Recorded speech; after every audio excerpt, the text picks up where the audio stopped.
everybody. This is Jason Johnson, founder of Project Canine Hero, and I'd like to welcome you to our second episode of PK9H-TV. We're welcome to have all of you here today, and our special guests that we're going to have on a little bit later on. We have Major Danny Turner from the Heflin Police Canine Unit here in Alabama, and his canine partner, Beni. We also have retired United States Air Force Colonel and Chaplain, Dr. Steve West, and author of The Bronze Scar, who's going to be out here talking about his book as well. So before we get into our guests, again, I want to thank everybody for tuning in. If you could for me, hit the share button, let everybody see what we're doing out there. That way they can get a view of everything our nonprofit has going on. So hit that share button, let everyone see it on your pages. We appreciate that. I want to start off the show by updating everybody on where we're at with our Canine Hero Awards. For those who don't know, this November 4th at the Mellon Auditorium in Washington, D.C., we're going to be honoring 7 of the nation's top police, canines, and military working dogs all across the nation. And we already have over 100 members of Congress and U.S. Senate involved in sponsoring and co-hosting that event. And that's going to be really important because for those who've been following us for a while, you know we've been working on the Canine Hero Act, which was introduced in Congress, H.R. 5081. And we're trying to raise awareness to our congressional lawmakers that these police canine heroes, these federal police canines, these military working dogs, aren't getting any help in retirement once their service to our country is up. And we're here to change that. And I'm trying to change that through speaking on shows like this, talking to members of Congress, having amazing guests on who are going to tell their stories and what their involvement in our first responder community is through the military and the police department. So if you haven't yet, check out our website at projectcaninehero.org. Check out the Canine Hero Awards. We still have nominations open till August 2nd, so if you got a canine hero out there, police or military, the 7 categories are patrol apprehension, narcotics detection, explosive detection, accelerant detection, firearms detection, search and rescue, and tracking and trailing. And we've got heroes from all over the nation putting in applications. And the most important thing about knowing the 7 heroes we're gonna actually go ahead and select or be our winners, they're going to get free health care for life from Project Canine Hero. Estimated value from anywhere from $20,000 to $25,000 or even more depending on the life of the dog. Amazing gifts from our sponsors and our donors like Sport Dog Food and Brutus Bone Broth, Dream Bone, and all of the great sponsors we have out there. So check that out at the Canine Hero Awards, and we really look forward to getting you involved. Also, if you own a company or you know of a sponsor, want to get involved, we have a sponsorship program on there, everything from a pack leader down to a loyal friend. And you can do everything from getting your own table to being one of our TV hosts. And I will say, and I can't release it publicly yet, but we are working with a major company in the cable field to host these awards. I'm hoping by next week we'll be able to announce that, but we're really looking forward to getting these awards broadcasted out there for the world to see. So that's the update on the Canine Hero Awards. We really appreciate that. Next, I want to talk about our Rehabilitation Rehoming Center out in Tennessee. We've had some great breakthroughs here lately. As you can see on the screen, we have 177 acres located in Marion County, Tennessee. Every day I'm posting on our social media, whether it be on our Instagram, our LinkedIn, our Facebook page. Yesterday we had water lines being dug and electrical lines being dug out to our temporary kennels. Get on our website, check that out, projectcaninehero.org, under Capital Campaign. Learn how you can get involved, become a sponsor for our rehabilitation rehoming facility. And right now we're looking for major sponsors to put their name on buildings, to get involved. With 6 buildings going out there, we have our 14-run actual kennels for dogs that may not have a home in retirement. We have our corporate headquarters, 2 adoption cabins for those who want to adopt, can come out, stay at our facility, our maintenance building, and our caretaker's cabin. So all of that is going on. We're working hard every day to keep the progress going, but check us out there on the website at projectcaninehero.org/capital campaign. So having that said, the rehab rehoming facility is so important. I'll tell you why. I'm going to welcome 2 new members that we took in this past month since our last episode. The first member is Canine Coda. Canine Coda came to us from a small department in Minnesota, and Canine Coda was scheduled to be euthanized. In fact, his handler just had a few days to find a place for Coda to go to. He called us on the very last day of that. Coda was driven all the way down to our facility, and he is thriving and living out there a happy life as we speak right now. So we're very excited to have Coda out there. We haven't fully decided if Coda is going to be placed up for adoption or what, if he's going to stay out there just a little bit longer, but for now, Coda is doing great. If you follow us on our Facebook page, which hopefully you're watching on today, you'll see we do some live video with Coda, and we're just excited to have Coda out there. The second new program member I want to introduce to everybody is Canine Dutch. And just a week ago, I was in Washington, D.C., working with the Capitol Police, and Canine Dutch had some aggression issues. Now, Canine Dutch wasn't going to be put down, but Canine Dutch did need a home. And it's such an honor for me as a canine professional when we get agencies like the U.S. Capitol Police to give us a call and ask if this is a hero we can help with. Had Dutch out at the facility all this past week, been working on with his food aggression issues. He's been doing great. Dutch is an older dog, and I do feel in the evaluation I had so far that Dutch will be able to be adopted out to a good home. So keep watching our Facebook page and our other pages for opportunities to adopt Canine Dutch. Also, we have an adoption link on our website at the bottom of the homepage at projectcaninehero.org. And we will be taking in applications on that very, very shortly. You know, as we take in new program members, we always, unfortunately, have to say goodbye to some of our older members. The first member that we lost that I'd like to recognize this month was Sergeant Yeager. Sergeant Yeager, as you can see on the screen, helped us with the Canine Hero Act. There we are in Congressman Ron Wright's office. And Sergeant Yeager was a Marine IDD dog, served 2 tours in Iraq, 1 in Afghanistan, where he lost his handler, Corporal Abraham Tarrow, on patrol, who was killed by an explosion. And Sergeant Yeager was subsequently retired by the United States Marine Corps because of his injuries. He had bladder issues. He had shrapnel to his snout. He lost part of his ear.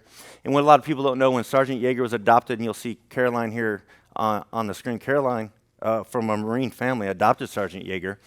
And the bills that it took every month for them to make sure he was getting the medicines they need weren't taken care of by the government. That the family adopted Sergeant Yeager had to take care of that. So over the last 3 years, we at Project Canine Hero have been paying those bills, and we were honored to have Sergeant Yeager in our program. It also should be known, in 2019, Sergeant Yeager received the Military Hero Dog of the Year from the American Humane, and he also received the Medal of Courage from the United States Congress. Ceremonies I was both honored to be there for. So, great loss to our program, and our hearts and thoughts go out to Caroline and her family on the loss of the great Sergeant Yeager. Having that said, we've also lost another great hero in our program this month, and that would be Canine Marco. Canine Marco served a dual career in the NFL as well as working for the United States government with the NSA. And he did force protection, and he was an explosive detection canine, and he had to retire early due to some intestinal problems. And you know, we had raised and spent a lot of money to keep Marco alive with his family over the last several years. It's just an honor for us to have worked with Marco and his family and all the things that he's done for our country. And our thoughts and hearts go out to Jenny and Jason and their children as well with the loss of Canine Marco. And those are just some examples of the new program members we've taken in this month and some of the ones we've lost. But with over 140 members in our program, the list is many. And we just really want to focus on those ones here for you tonight. Now, having that said, I want to get an introduction out to Major Danny Turner from the Heflin Police Department right here in Alabama, and his canine partner, Beni, who you'll see right here at our feet. They've had quite an amazing career so far, so I'm going to let Danny talk a little bit about his partner, Beni, some of the great things they've done for our community, some of the great things they're doing here in the state of Alabama, and welcome to the show. Well, thank you. Thank you. Beni is my 7-year-old Belgian Malinois German Shepherd mixed breed. He is a full patrol dog, which means he does the apprehension, the tracking, and then our specialty is narcotics by far. We were fortunate enough to get Beni when my previous dog retired, and a couple years ago, probably about 5 years ago, I had a Mal, and First Foundation and IK9 found out about it. They approached me and said, we want to keep it going. We want to make sure that you got a canine to help with your abilities out there on the streets. And at first, I'm going to be honest, I was like, who gives away a dog? I remember talking to my wife, and I was like, don't nobody give no dog away. And I said, come on, let's ride down there and see what they got. And we went down there, we met Beni, and I fell in love with him. I was like, I remember talking to the owner and being, and asking him, who gives a dog? I know the value of dogs, working with them for so long. That's an expensive dog, and for them to donate a dog like that to a department was very surprising by far. Yeah, absolutely. And I'll add, when you talk about iCanine and the First Foundation, you talk about owner Landon Nash. He's done great things for us too at Project Canine Hero. Many people out there remember when we were working with NASCAR and our logo was on the hood of Jeffrey Earnhardt's car at the Michigan 400.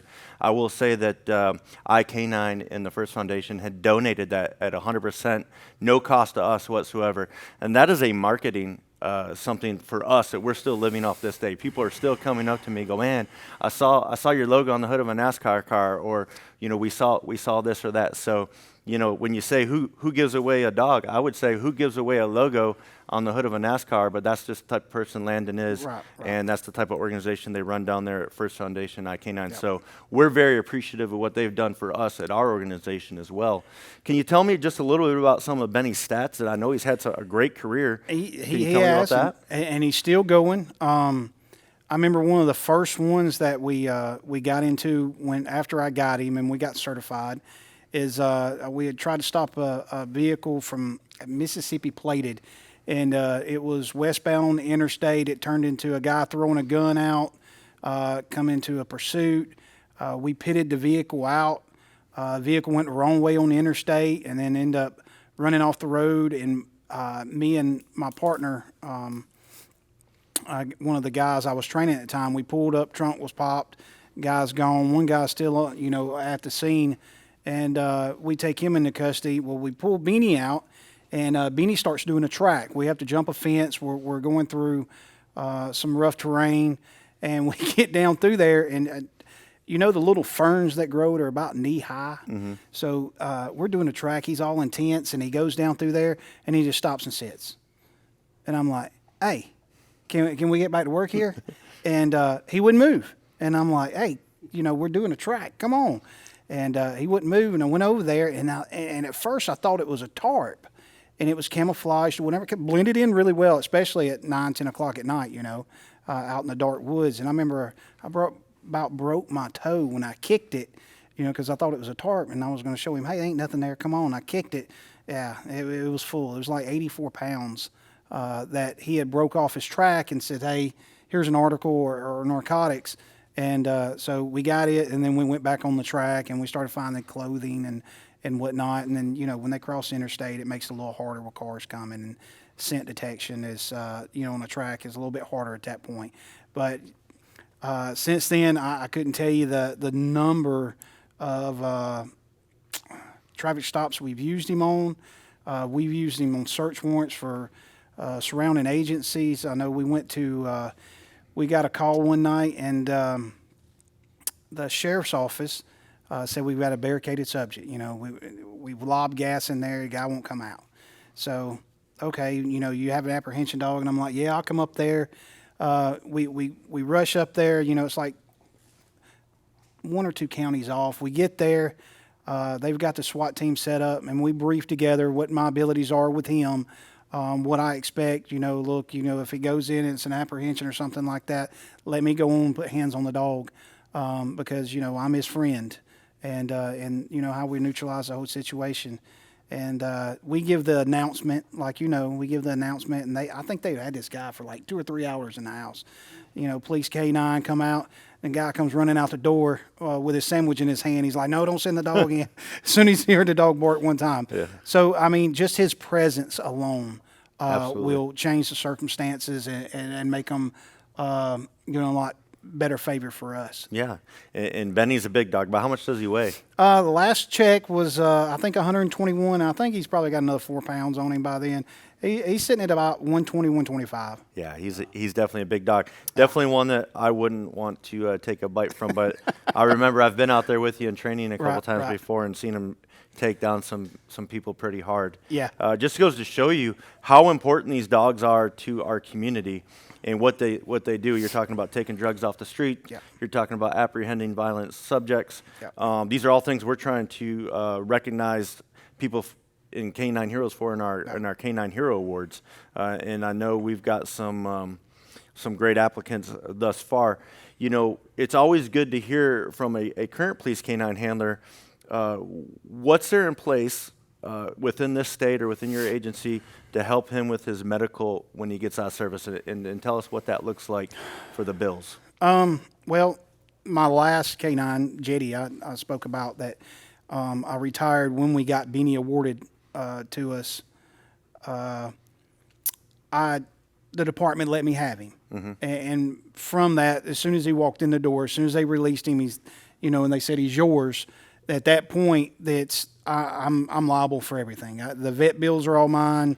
The dog food, anything, housing, anything you can think of, shampoo, all those bills kind of fall on you at that point. So I understand what you're talking about with the Canine Project of how you relieve those families, because like me, I've got 4 kids, a wife, I got another dog at home, and, throwing all that, which the department pays for now, that's a big, pretty hefty price tag it goes with it sometimes. It certainly can be. And for the dogs who end up with medical issues, whether it be cancer treatments, lymphoma, we're seeing some dogs that we take care of run bills up over $20,000. I could see it. And at no time, people should know, when, as a former police canine handler myself, at no time are you receiving that type of extra money to pay for that in retirement. So on behalf of the Project Canine Hero Foundation, I do want to say, when Canine Beni retires, we're going to be placing him in our program as a full-time recipient, meaning we're going to be paying for his medical care, his food, and his death benefit assistance for the rest of his life. That's big. Thank you. You're welcome. That's big. Thank you. I greatly appreciate that. You're welcome. We're hoping he don't retire anytime soon, though. He's got a few good years left in him, but we'll be here for you when the time comes. I will promise you that. So having that said, I want to change a little bit here and talk about the bronze scar. And this is a new book, just came out by Dr. Steve West. And as I said before earlier, Dr. West was also a United States Air Force chaplain. He was a colonel, and he's written this amazing book. I was lucky to get the very first signed copy today, so I appreciate that, Dr. West. And, we're going to let him talk about a little bit about what he does and what this book is about, because I think it relates a little bit to how we help our veterans and our military working dogs who've also served our country. So having that said, Dr. West, welcome to the show, and we are honored to have you, sir. Well, thank you so much. I'm very honored to be here, and great story, I tell you. There's where my attention goes. But the bronze scar, the main thing in it is that I tried to get it to the place where I could put down on paper what you're feeling as someone with PTSD. One of the biggest problems is that there are a lot of people around you that care for you and that want to help, but they don't have a point of reference. They don't know what to say or how to act, and that's natural. That's a normal thing. Matter of fact, they don't understand, and we look at it that way, but at the same time, we don't understand either. There are a lot of things that I don't understand about what's going on, but when something happens, whether it be anger or the anxiety building up, isolation, whatever it might be, there's something going on that's below the surface that most people don't experience or see. And so what I'm trying to do in this is to talk about when the anger starts to build up in me, or when it comes quickly and it's there. What is it that I'm feeling inside? What is it doing to me in a physical sense inside, where it's making me knot up, it's making me breathe fast, whether it's something that just makes me want to hold tight, all the things that can happen. I've tried to explain in this, what is that that's happening? So that when the person that loves you, the people who care about you, see the outside, it's the manifestations of what's going on inside anyway. So what do they see? They see the negative side. And if they understand at least what's going on inside to a point, I think that it helps them. It gives them a point of reference. I always, when I'm dealing with someone, and I've been a chaplain most of my life, and so I spent lots of time talking to people who had PTSD, counseling with them, with families, and just trying to deal with the things that are there. But when you're looking at it, what's going on? How are you feeling? But not only that, what's happening in your head? What are you thinking during those times that makes you inappropriately get angry when we usually wouldn't, when we want to withdraw? There's so many things that happen that others don't understand, and they want to, and that's the thing. People want to help. You want to help yourself if you have PTSD. Hopefully, someone who has PTSD will read this book and look at the chapters of the symptoms of PTSD as we see them defined for us in DSM, which is the tool that the psychological world uses to diagnose and to treat. And so hopefully what happens is that, one, I can understand better by talking about it, by looking at it. I can tell you, right in the book, I had to look really deep at what was going on with me, because the reality is that I know what and who I was before this. And what I am and who I am now is not as pleasing. I don't like the me now as much as I would have, if you could say it, like myself before. Because there are things that are controlling me that never controlled me before. Hey, look, I've been in control most of my life. I've been an officer in the Air Force. I was a police officer, city cop. I was an EMT. So I've worked in a lot of caring organizations and on that side of things. But I think that it's important for us to know what is happening. And that helps me. Also, it could help the person that doesn't know whether they have PTSD or not. They think, well, something's going on, but I don't know what it is. To look at it and say, oh, that's like me. I do that. And let me ask you this, Doctor. In looking at this book, the bronze scar, and when you're saying this, I'm thinking this book's almost for everybody. You don't have to be a military veteran. You don't have to be a first responder. You could be the family member of one. Absolutely. You could be a potential future one. But this book here almost seems like it can relate to any person that could either be experiencing those symptoms or in the future or know somebody. And I'd like to say, unfortunately, I think we all kind of know somebody. Right. Almost everybody knows someone. And I think it's great what you're trying to do to help people. Where can people go to get this, as far as where is it available now? And for those watching at home, how can they get their copy? Well, you'll have to be careful. It is on Amazon, both in Kindle and in paperback. But people, when they're searching for it, don't make the mistake of putting the bronze star. Right. Because you're going to get lots of things that have Right. nothing to do with this whatsoever. It's important to, since this is a play on words, scar instead of star, to go to books, search the bronze SCAR, Okay. and maybe even Steve West.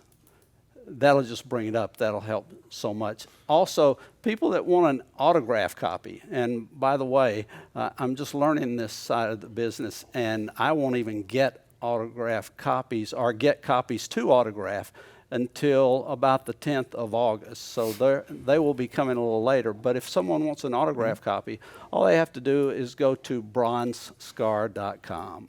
Awesome. And they can order it there. Yeah, that's great. That's amazing, and I would encourage everyone to do that. Just a great background, just from your experience serving in the military, serving as a first responder. Having that said, what we do with military working dogs and police canines, do you feel that there's a correlation there with what you've learned with PTSD and our military working dogs and police canines who serve our communities and our nation? Yeah, absolutely, Jason. I mean, think about it. Lots of times we say that the dog feels what the handler's feeling. When they're going through things, these dogs will pick up on so much. And you've got to think about, they're going through the same trauma. And no matter what you are, that's dealing with these dogs' brains. And that gives them, you can see them that are panicky, those that are afraid. Think about when you get a dog from a shelter, say, and we like to, when we pick out a new dog, we like to do it from a shelter because they really need somebody. And so you'll find those there that are very skittish. And so a lot of times you get them and it takes a little time to build it up. Well, why is that? Over going and picking out one from a neighbor that's got it. The difference is they've been mistreated. They've gone through difficulty, and so they're going to be, just like we would as people, there's no doubt they're going to be affected the same way we would be. And so it's wonderful the work that you guys are doing with the canines, because they do need the support. And thank God for handlers that care. There's quite an attachment, I would assume, that you form quite a bond. But we have to understand it may not be the same thinking as what we think and the way we feel, but they can panic too. In your experience, Major Turner, have you experienced anything with any canines you've worked or trained with that may be making sense of what Dr. West is saying about them going through trauma or having some of those issues? Yeah, I mean, I've seen it, not particularly with me and my dogs, the dogs that I've had. I've seen it with, some of the dogs that other people have had, other handlers. Some of the recent, I think it was DeKalb County, Georgia, where the officer's dog got stabbed with or got shot. There was another one that got stabbed with a screwdriver or something like that in the eye. So yeah, I mean, I get it, and a lot of these dogs are tough. They know one thing, and that's just to work. I mean, and it's, even though you see the way these dogs do and the things they do, it's all, I mean, it's all a game to them. It's all about, I mean, that toy right there, he'll do anything in the world for. But I've seen some of the dogs that were affected, especially dogs overseas, that their handler got, something happened to them. They come back without their handler. Or, I mean, I couldn't imagine going over there, and I know how the military looks at dogs sometimes, especially in our history of they were equipment back, in like the Vietnam War and stuff, and you didn't get to bring them home. And, a dog that will give his life unconditionally for you, to be separated is, I mean, that's hard in itself, I mean, I remember my first dog, I was single, and, I mean, he was like my kid. I don't think I ever cried so hard in my life until when something happened to him finally. But it's, I understand, I do, and I've seen it, and the bond that we get with them is extraordinary. I'm thankful for being able to be a canine handler in my career. It's just one of those things, I'm not going to take into your time, but. Go right Well, ahead. This is all good. Well, I feel being a canine handler is the most honorable profession in the world, and that goes handler and dog. I think for what these teams go out there and do for our community, whether it be finding bombs, taking illegal drugs off the street, or apprehending criminals. I've dedicated my career to that. I've been fortunate to be a canine handler in Iraq and Afghanistan for the U.S. ambassador and many dignitaries of state, and some of those dogs were being left over there. Our program alone has helped 8 dogs from overseas get back home and get with families. Some of them that were going to be left behind, and some of them just needed to get home and find homes. I remember when I also, not only working with the police department, I worked with IK9 and at the facility down there. And I remember when I first started, we had several dogs, and a couple of them were, when we started going through figuring out what the dogs, who they were, you know, what they were, what their background were. We had a couple that was retired from the military, and I remember seeing their flight status and the clearance they have, and I was like, well, that's pretty cool. And those dogs went pretty quick. I had some friends that were ex-military, and they jumped all over that. They wasn't dog handlers in the military, but they jumped all over it. And those dogs are doing phenomenally well. And I'm really proud of that. But, you know, same thing, that the handler didn't get to stay with them, and, you know, they were separated. And I know that's hard on the dog as well as it is the handler. It's hard to transition from one dog to another. But, you know, we've been able through First Foundation to get some of those dogs homes that, you know, they took care of them at kind of like what Project K9. Right, absolutely. For a short period of time until we found a local home for them. So a lot of success stories. Can you give contact information or website for the First Foundation, so if anyone's out there looking maybe for a dog here, specifically in the region of Alabama, or regionally? First Foundation is with the one, the ST, then Foundation. I believe it's .com. I'm not in that aspect of it as much. And then IK9 is the same. It's the letter I, the K9, and then .com. But you can find up a ton of information just on searching those two you know, names that way. Yeah, when you're talking, Dr. West, about military dogs and what you're talking about, the ones you've dealt with IK9, you know, we've got military working dog Rosso at our facility, at the rehab rehoming facility. He's been out there since December. And when Rosso retired, he was the most senior dog in the Air Force. He retired on December 1st, 2020, scheduled to be euthanized for unwarranted bites during his career, and he's had many. I don't argue with the fact that the DoD got that part of it wrong. He's dangerous.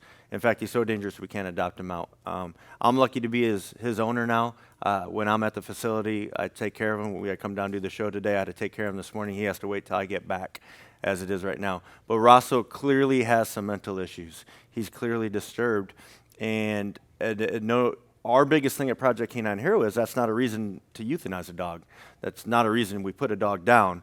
What we try to do is we try to learn his triggers, and we try to manage them. We try to learn the things that set Rosso off, and what we do is we take those out of his life. Rosso don't like people coming around his handler. He doesn't like other people around me. He doesn't like anyone coming near me or touching me. He doesn't like loud noises, generators, bicycles, anyone near the back of the vehicle. You got to learn this whole list of things, and then you take it out of Rosso's life. So I know a lot of people who are watching this right now know who Rosso is. And you know, we have him on our Facebook page a lot, and we do a lot of videos. But I think it's important to know that just like our veterans, when we're talking about the Bronze Scar and what they go through when they come home from service, I believe our military working dogs can do the same. Rosso was deployed in Operation Inherent Resolve. He served in the Middle East as an explosive dog handler. He did 10 Secret Service missions for President Trump and President Obama. He protected the president in Japan. He has the Air Force Commendation Medal, which I'll tell you not too many military working dogs actually have an Air Force Commendation Medal, but he does. And we are honored to have him in our program. So if you're watching this and you want to know why we have the Rehabilitation Rehoming Center, or if you're a business owner and want to sponsor something like that, again, projectk9hero.org, /capital campaign. And that is the reason we have that facility, so we can take in military working dogs who have these type of issues and make sure that they are living the type of retirement that they deserve for their service to our country. Absolutely. Sounds like he deserves it. Oh, he deserves it. Most definitely. You know, and having that said, Dr. West, is there anything you'd like to add, either about your book or anything else before we let you go? One of the things I start out the book with is the sentence, PTSD is not about conquering, it's about enduring. It's something that you deal with. It's not an event. And so, because it's not, there are things that you need to be doing all the time. You brought up a few minutes ago in talking about this, about triggers. Triggers are huge because what is a trigger? It's what sets you off, whether it's something that you do negatively or it impacts you by you fearing it or you wanting to get away from everything. And so triggers are very important. Someone read the excerpt off of the website just a few weeks ago having to do with the chapter on triggers. And I talk about how car door slamming, because cars are so tight these days, when you slam the door, when you close the door, there's that pressure. And it's almost like a, you can feel that pressure, not so much like this, but it's there. And so one of my triggers is when that happens, it always affects me. It takes me back, and it's not anything except in Iraq, we were mortar and rocket attacked over 200 times. Well, that's a lot. And Mortaritaville is what they called the area there. And so you're hitting the ground day and night, different times. As soon as that alarm goes off, you have 3 seconds, not 3 minutes, to get down. And so you don't really care how you get there. You just get there. And so there's that, when you hit the ground, there's that, that's there. And so it triggers me. Well, somebody wrote me and said, I know exactly what you're talking about. My dad beat me with his fist until I was 17 years old. And he said, every time the door to a house closes hard, slams, it sends a lightning bolt through me because it takes me back to remembering how terrible it was when my dad came in and would slam the door. I knew what was coming. And so he said, I've tried to explain that to people through the years, and it just goes over their head. Actually, he used it. It kind of flies by. Mm-hmm. But now he's saying, I get that I'm not the only one, and I understand more how to explain it. And so that's the goal. If it helps people in that way, that's what this book is about. I never would have written a book. I'm getting on myself, and I've never even thought about writing a book before, but because I have, the goal of it is help people identify. Awareness is the key. With PTSD, both for yourself or for someone else, being aware what's going on. And being aware of your triggers is important because you can't deal with them if you don't know what they are or if you're not looking out for them. That's wonderful advice, Dr. West. Again, it is The Bronze Scar. It is on Amazon. Make sure you spell it S-C-A-R, Bronze Scar. And we appreciate you being on, Dr. West. Thank you for all you've done for our country, the service to the United States Air Force, and what you're doing for everybody with this. We greatly appreciate it, sir. Thank you so much. Major Turner, anything you'd like to close out? Let us a little bit know how anyone watching get on there and support you or your organizations in any way. Well, we can do like a fundraiser, a bite suit with you in it. Didn't you mentioned that you? Yeah. Oh, yeah. I have no problem putting on the bite suit. When I started in the late '90s, and I wanted to be a canine handler. Putting on the bite suit was the first thing I had to do for years. It's not the funnest. It's not the most fun, but that's how you get in the unit. And I was in Pierce County, Washington State. I worked South Hill District, Puyallup, and there's Pierce County Metro there. They used to be on cops all the time back in the '90s, and that's how I started. And I was the youngest person on the department, and of course, I wanted to be a canine handler, so I was in the suit a lot. And even to this day, we still do a lot of training with some of our dogs, and I'm never afraid to do live demos or put the bite suit on. So we can absolutely do that. And, we'd love to support not only you and Beni, which, again, we're going to be taking care of him in retirement with medical care for life at Project Canine Hero, but it's important to me because Canine and First Foundation and Extreme Concepts have done so much for our organization.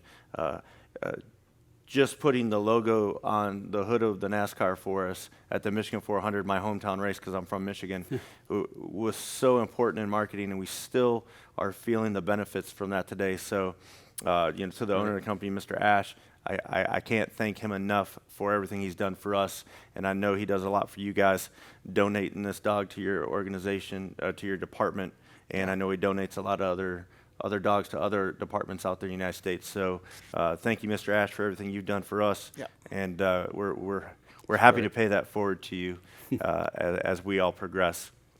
We also got a grant through the police department from Mr. Ash on equipment, probably 2 years ago, I believe. Yeah, about 2 years ago. We got a grant through the First Foundation, and it helped our department out. Smaller department, helped us out tremendously. A lot of it was, canine purposes. I mean, he has done great things for the department, and being with a police department, you don't get a lot of people supporting you. Yeah, that's right. Used to, when I first started out, Right. it was it was a lot more friendly, but now. It's not as much as it used to. I mean, you still got the good people. We live in a good community. Heflin, the people in Heflin are great to our officers. Very, back the blue type personalities. They assist in our investigations. Great community. And I've worked in several places.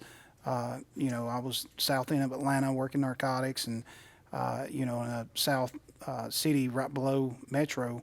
And seen some of the high speed, low drag kind of police work, and we still get it in Heflin because we're right between Atlanta and Birmingham. So the ability to have a partner like this puts us at the same speed as some of those larger departments. Same abilities. We've got a good mayoring system, a great chief working now, and everything's really rolling. And and then having things like that, Canine, giving us a dog, and it just, the whole thing has worked out. It's made it for a good career. I've really enjoyed the last couple of years and look forward to the next few by far. So I'm just thankful when I started, I didn't have to get in a bite suit to start out. Well, we really appreciate you having us on, and everything that you do for the community, the state of Alabama, and the United States of America. It's greatly appreciated. So thank you for your service. I just want to let everybody know we got so many great things going on at Project Canine Hero. We talked about the awards. We talked about the Rehabilitation and Rehoming Center. We talked about the Canine Hero Act. We could not do any of that without your support. So I urge you to go on to projectcaninehero.org. You can find ways to donate on our website. There's a donate button, or if you don't want to donate, we got a lot of products out there. We got shirts, hats, mugs, my children's books, Canine Flash Becomes a Hero and Canine Flash, a Hero's Hero. Lots of things you can get out there and find ways to support. If you're not already following us, I would encourage you to follow us not only on Facebook, Instagram, Twitter, LinkedIn. We got all kinds of great information out there. As you'll see on the screen, a lot of great products, a little bit of something for everybody. We're getting new products every day, and I'm just really honored to be out there. It is Red Friday. It's something we trademarked here at Project Canine Hero. These are our new PVC patches. I'm going to give you each one if you'd pass one down. Red, R-E-D-D, just like my socks here that I'm wearing here today, also stands for Remember Every Dog Deployed. And being a former United States military police officer and serving in Iraq and Afghanistan as a dog handler, remember every dog deployed is very important to me. It means on Fridays that we try to remember all of our dogs overseas, the ones serving our country, the ones that may not make it back home, the ones we've lost overseas. So if you want to learn more about our Red products and what we do on Fridays, check out projectcaninehero.org. You'll see an entire Red collection from the socks to the shirts to the patches to everything else. And we really appreciate your support. Having that said, it's been wonderful having Canine Beni on set. He's been a great addition. Colonel, United States Air Force Chaplain, Dr. Steve West, it's been amazing to hear your story, and thank you so much for letting us know about your book. I think everyone should go out and get it. Major Danny Turner, thank you for all you do. He's out there every day busting his butt to make sure that our communities are safe. We appreciate that. So on behalf of everybody at Project Canine Hero, this is founder Jason Johnson. Thank you for tuning in. Thank you for supporting us. Thank you for making our organization what it is today. As I always say, these canine heroes have spent their entire career protecting us, and so I'm going to spend the rest of mine protecting them. Thank you.